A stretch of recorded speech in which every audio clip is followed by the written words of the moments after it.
Last episode में हमने देखा था कि पैम के पास कोई वही कांग की रिश्वत वाली वीडियो भेजकर लिखता है कि उस पर भरोसा मत करना और उसने किसी का मर्डर किया है। तो वो चौंक जाती है कि ये सब क्या है। वो इसी बारे में सोचे जा रही थी तो कांग उसे देखकर पूछता है कि क्या हुआ, लेकिन वो इधर उधर की बात कहकर बात को घुमा देती है। तब एक सिक्योरिटी गार्ड आता है तो कांग उससे बहुत अच्छे से बात करता है, उसका हाल चाल पूछता है। उनकी बातों से लग रहा था कि कांग ने जज रहते हुए उसकी बहुत हेल्प की थी। तब पैम उसे ये कहकर चली जाती है कि मुझे उम्मीद है कि तुम अच्छे इंसान ही होंगे।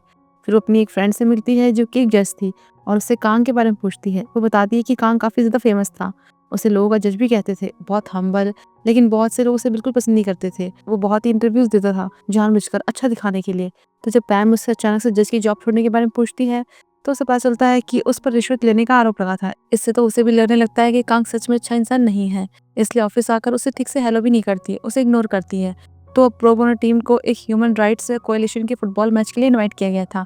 सब लोग इसके लिए बहुत ज़्यादा एक्साइटेड थे, लेकिन कांग मना करता है कि हम प्रो बोनो टीम है, हमारा काम अपने बिजनेस पर ध्यान देना है, हमें तो अमीर क्लाइंट के साथ गोल्फ के लिए जाना चाहिए, तो क्या हम ऐसी जगह जाकर अपना कीमती टाइम वेस्ट करें।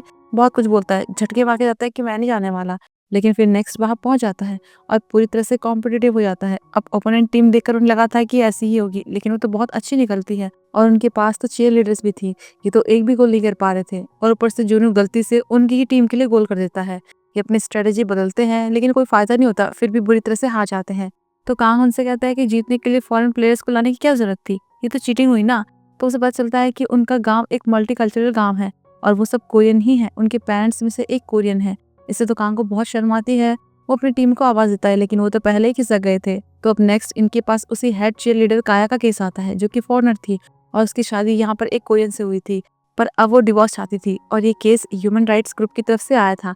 लेकिन कांग केस नहीं लेना चाह रहा था क्योंकि उसे ये लग रहा था कि वो गोल्ड डिगर है, उसने कोरियन वीजा के लिए शादी की है। पर जब वो आती है तो बताती है कि मेरा हस्बैंड मुझ पर शक करता है कि मेरे किसी के साथ अफेयर है, वो मुझे बुरा भला कहता है, गालियां देता है, फोन भी छीन लेता है, मतलब मुझे कंट्रोल करने की कोशिश करता है, इसलिए मुझे डिवोर्स चाहिए।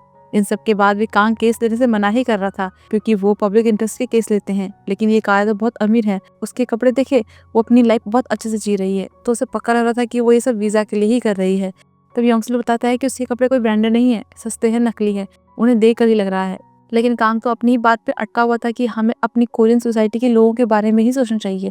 तो पैम को गुस्सा आता है, कहती है कि वो शादी करके यहाँ आई है तो वो भी इस सोसाइटी की हुई ना। और तब गुस्से गुस्से में उसके रिश्वत को लेकर उस पैसों से भरे एप्पल बॉक्स की बात छेड़ देती है। तब कांग एकदम से चौंक जाता है कि तुमने क्या कहा, लेकिन वो कुछ बोलती नहीं।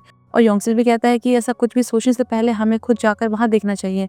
फिर अगले दिन वो उसी गाँव में जाते हैं जहाँ पर काया रहती थी।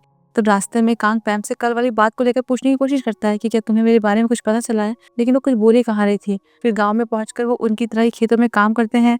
बेचारे कांग की तो हालत ही खराब हो गई थी। आसपास से पूछने पर उन्हें पता चलता है कि काया गवर्नर की बहू है और हर कोई उससे जलता है। कोई कहता है कि वो बहुत ही स्वीट है, तो कोई ये कि उसके बहुत से लोग के साथ अफेयर है। उन्हें कुछ भी समझ नहीं आ रहा था। तो इस पर कांग कहता है कि बातें तो हर जगह के लोग बनाते हैं, गाँव के लोग भी शहर के लोगों के जितने ही मतलबी होते हैं। इसके बाद वो गवर्नर के घर जाते हैं क्योंकि उन्होंने ही उन्हें डिनर पर बुलाया था। तो वो काया के पति डोंगमिन को देखते हैं। जैसे वो काया को देखता है तो उसे खींचकर अपने साथ ले जाने लगता है, दरवाजा बंद कर देता है जैसे कि वो उसकी कोई डॉल हो। वो कुछ ठीक नहीं लग रहा था और इन सबको भी थोड़ा अजीब लगता है। फिर बाद में डिनर के टाइम गवर्नर बताता है कि बचपन में उनके बेटे के सिर में चोट लग गई थी जिस वजह से वो मेंटली डिसेबल है, लेकिन वो अपनी वाइफ से बहुत प्यार करता है। इसके बाद वापस जाते हुए जब बाकी सब सो रहे थे तो कांग पैम को बताता है कि यहाँ आने से उसे अपने गाँव की याद आ गई है। वो पूछती है कि तुमने कहा था कि गाँव के लोग भी ऐसे होते हैं, तो क्या तुम्हारे गाँव में कुछ हुआ था। लेकिन वो सिर्फ इतना कहता है कि ये लॉ आम आदमी के साइड में नहीं होता है, सिर्फ अमीरों के साइड में होता है। फिर यहाँ पर हमें फ्लैशबैक में दिखाया जाता है कि उसकी माँ के पास कंपनी पर मुकदमा करने के लिए पैसे नहीं थे क्योंकि कंपनी की वजह से उनका हाथ खराब हो गया था। और अभी पैम से समझाती है, कहती है कि अब तो तुम एक अमीर और पावरफुल आदमी हो ना, तो तुम्हें आम आदमी का चैंपियन बनना चाहिए, तुम उन लोगों की हेल्प कर सकते हो। उसकी इस बात से वो केस लेने के बारे में सोचने लगता है, लेकिन उनकी फर्म इसके खिलाफ थी कि उन्हें कोई और केस लेना चाहिए और इसके तो कोई एविडेंस भी नहीं है और फर्म को कोई फायदा भी नहीं होने वाला। लेकिन इस टाइम कांग इस केस को लेना चाहता था, इसलिए जब वो फर्म के लोगों से मीटिंग करते हैं तो वो इसके लिए मना करते हैं। पर जोंगमिन वहाँ आती है और वो कांग का साइड लेती है कि उन्हें केस लेना चाहिए।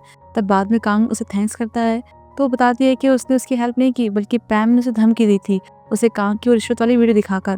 पैम भी समझ गई थी कि जोंगमिन इस वीडियो के बारे में पहले से जानती थी और ये भी जानती थी कि वो दोनों पहले से साथ में पढ़ते हैं। तो अगर उसने प्रो बोनो टीम बनाई है तो उसे उन्हें पूरा सपोर्ट करना चाहिए ताकि वो सब अपना काम अच्छे से करें। और वो ये भी अच्छे से जानती थी कि कांग को इस टीम में लाकर वो इस टीम को प्रमोट करवाना चाहती है अपने फायदे के लिए, तो अब उसे इसकी जिम्मेदारी भी तो लेनी चाहिए।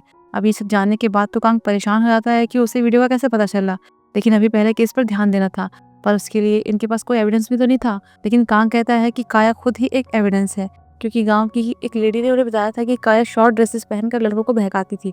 लेकिन जब उन्होंने उसे देखा था तो उसने फुल स्लीव्स और लॉन्ग ड्रेस पहनी थी, और जब यहाँ वो उनसे मिलने आई थी तब भी इतनी गर्मी में पूरी ढकी हुई थी, जबकि फुटबॉल खेलने वाले दिन तो उसने स्कर्ट पहनी थी। तो मतलब कि कुछ गड़बड़ है, शायद वो अजॉल्ट के कोई निशान छुपा रही होगी। तो कांग और पैम सीधा उससे मिलने चले जाते हैं, पर वो ये कहती है कि उसे कोई हंगामा नहीं चाहिए, वो बस चुपचाप डिवोर्स चाहती है। तो वो उन्हें गला घोटने का निशान दिखाती है। इससे उसके हस्बैंड डॉमिन पर हत्या की कोशिश करने का आरोप लगता है।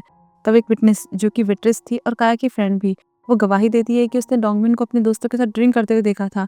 लेकिन वो लोग तो उसे काया के लिए भड़का रहे थे कि लड़के उसे किस तरह से देखते हैं, उसे ध्यान रखना चाहिए। और उस दिन फुटबॉल के बाद तो वो किसी के साथ चली भी गई थी, वो बस अपनी बॉडी दिखाती रहती है, तो इसलिए उस पर कंट्रोल करना सीखो। तब काया बताती है कि उस दिन डॉमिन जब घर आया था तो उसने उसके बनाए हुए कपड़े फाड़ दिए थे, उसका फोन ले लिया, उसे कमरे में बंद कर दिया। तब कांग जब ये बात रखता है कि उसने काया को मारने की कोशिश की, उसका गला घोंटा, तो डॉमिन थोड़ा परेशान से हो जाता है। तब काया एकदम से कहती है कि वो बुरा इंसान नहीं है, उसने जानबूझकर नहीं किया है, वो बस एक गलती थी। अब उन्हें लोगों की गवाही चाहिए थी, लेकिन उसका ससुर तो गांव का गवर्नर था, तो कोई भी गवाही देने को तैयार नहीं था। और काया ये भी नहीं चाह रही थी कि ये बात बहुत बड़ी बन जाए। तब पैम से समझाती है कि उसे बस अपने बारे में सोचना चाहिए। उसके जाने के बाद पैम कांग पर नाराज होती है कि तुमने रिपोर्टर्स को इस बारे में बताया ना, इस केस को बड़ा मत बनाओ। तो वो कहता है कि अगर हम किसी को नहीं बताएंगे तो डिवोर्स नहीं होगा। और फिर इस वीडियो के बारे में पूछता है कि तुमने मुझे उस बारे में क्यों नहीं बताया। लेकिन वो ये कहती है कि अभी हम ट्रायल के पीछे में हैं, तो ये सब बातें बाद में करेंगे। पर इससे दोनों ही बहुत परेशान थे। पैम तो सीधा अपने डैड से मिलने जाती है और उनसे अपने दिल की बात कहती है कि एक बार भरोसा टूटने के बाद किसी पर भरोसा करना मुश्किल होता है। फिर अगली सुनवाई में डॉंगमिन ये दावा करता है कि उसने काया का गला नहीं घोटा था, उसने बस गुस्से में उसे पकड़ा था, और उसने ऐसा इसलिए किया क्योंकि काया ने कहा था कि वो उसे छोड़कर जा रही है। तब गुस्से में उसकी सास ये कहती है कि काया ने कभी उनके साथ यहाँ रुकने का प्लान बनाया ही नहीं था, वो डॉमिन को बस फंसा रही है ताकि वो अपना वीजा रखते हुए डिवोर्स ले सके। और उनकी बात को तब और मजबूती मिलती है जब वहाँ का एक लोकल फार्मासिस्ट बताता है कि काया उस इंसिडेंट के बाद उसके पास बर्थ कंट्रोल पिल्स लेने के लिए थी, जबकि पूरा गांव चाहता है कि उनके यहाँ बच्चा हो। तो इससे तो काया ही गलत साबित होती है कि उसने शायद गला घोटने के निशान का नाटक किया होगा। पर कांग ये कहता है कि कोई इंसान खुद से ही अपने गले पर ऐसा निशान नहीं बना सकता। और फिर वो गवाही के लिए गांव के हेड को लेकर आता है। फिर फ्लैशबैक में दिखाया जाता है वो गवाही देने के लिए मान नहीं देते, पर योंगसुन से मनाते हैं। उसने उनके बारे में पता किया था, वो जानता था कि वो और उनकी फैमिली सालों तक जर्मनी में रहे हैं, जहाँ उनके साथ बाहरी लोगों जैसा बिहेव किया जाता था। तब वो भी तो काया के साथ वैसा ही कर रहे हैं, बस इसलिए कि वो कहीं गवर्नर के दुश्मन ना बन जाए। तो इस बात को सुनने के बाद वो मान जाते हैं। तब वो बताते हैं कि उस रात काया के बेहोश होने के बाद डोंगमिन उसे उठाकर उनकी जानवरों के हॉस्पिटल ले आया था। तब उन्होंने काया की बॉडी पे वो चोट के निशान देखे थे और उनकी फोटोज ली थी। वो कोई हल्की फुल्की चोटें नहीं लग रही थी, पर इंटरेस्टिंग बात ये थी कि उनका हॉस्पिटल गांव से 3 किलोमीटर दूर है और रात में टैक्सी नहीं मिलती। तब डोंगमिन उसे रात में उठाकर इतना दूर तक लाया था। तब कांग उसे भी नोटिस करता है, उसे अभी भी कुछ गड़बड़ लग रही थी, इसलिए वो एक और ट्रायल मांगता है। इसमें पैम को ये समझ नहीं आ रहा था कि जब केस खत्म होने वाला है तो दूसरे ट्रायल की क्या जरूरत है। पर कांग काया को एक चर्च लेकर जाता है और उससे कहता है कि तुमने झूठ क्यों कहा कि तुम्हारे हस्बैंड ने तुम्हें चोट पहुंचाई। जिस तरह वो आधी रात को दौड़ा भागा तुम्हें हॉस्पिटल लेकर गया, वो चीज मुझे बहुत अजीब लग रही है। और गांव में सब अपने हिसाब से कहानी बना रहे थे, लेकिन डोंगमिन के लिए सबने यही कहा कि वो बहुत अच्छा है और वो तो एक मक्खी भी नहीं मार सकता, तो वो तुम्हें कैसे मार सकता है। और एक और चीज जो कि उसने नोटिस की थी, डोंगमिन लेफ्ट हैंडेड है, जबकि इसके निशान राइट हैंडेड वाले ने किए हैं। तो उस पर गुस्सा करता है कि उसने झूठ क्यों बोला, और वो बर्थ कंट्रोल पिल्स नहीं बल्कि मॉर्निंग आफ्टर पिल्स थी। तब कांग उसे बहुत जोर देकर पूछता है कि तुम्हारी सास उस दिन ट्रिप पर गई थी और हस्बैंड देर रात तक बाहर था, तो उस दिन क्या हुआ था। तब उसे एहसास होता है कि इसका मतलब उस दिन वो अपने ससुर के साथ घर पर अकेली थी, तो मतलब उसके ससुर ने उसे जॉल्व किया और इसीलिए ही शायद वो सब कुछ छुपाने की कोशिश कर रही थी कि किसी को इस बारे में पता ना चले, सब चुपचाप हो जाए। पर अभी मामला छुपने वाला तो था नहीं, इसलिए उसके ससुर को अरेस्ट कर ले जाता है। पर काया इससे परेशान हो जाती है क्योंकि वो डोंगमिन को दुख नहीं पहुंचाना चाहती थी, उसे बस यहाँ से चुपचाप निकलना था। तो पैम उससे कहती है कि तुम अपने हस्बैंड से प्यार करती हो, लेकिन उसे इन सबसे नहीं बचा सकती। तो वो उसे बताती है कि मैं उससे प्यार नहीं करती, मुझे बस अपना घर छोड़ना था, इसलिए मैं यहाँ आ गई। लेकिन उसे डोंगमिन की चिंता जरूर है, पर इतना कुछ करने के बाद उसका ससुर ऐसे नहीं बच सकता था। इसलिए अगले दिन सारे एविडेंस सबमिट करने के बाद उसे सजा मिलने ही वाली होती है कि अचानक से म्योंगन वहां पहुंच जाता है। मतलब कि वो कांग का पीछा इतनी आसानी से नहीं छोड़ने वाला। और अब वो उसके ससुर का लॉयर था और वो ये कहता है कि शादी ही वैलिड नहीं है, क्योंकि काया ने साउथ कोरिया आने से पहले ही एक बच्चे को जन्म दिया था। फ्लैशबैक में हम देखते हैं कि उसके ससुर ने म्योंगन को बताया था कि काया के पेट पर प्रेगनेंसी लाइन है और अभी म्योंगन शादी को कैंसिल करने और 100 मिलियन वॉन कंपनसेशन देने की मांग करता है। इससे तो कांग और पैम बहुत परेशान हो जाते हैं कि अगर ये सच हुआ तो मतलब काया का वीजा कैंसिल हो सकता है और उसे देश से निकाल दिया जाएगा। और यहीं पर ये एपिसोड खत्म होता है। तो फिर हम जल्दी मिलते हैं अगले एपिसोड में।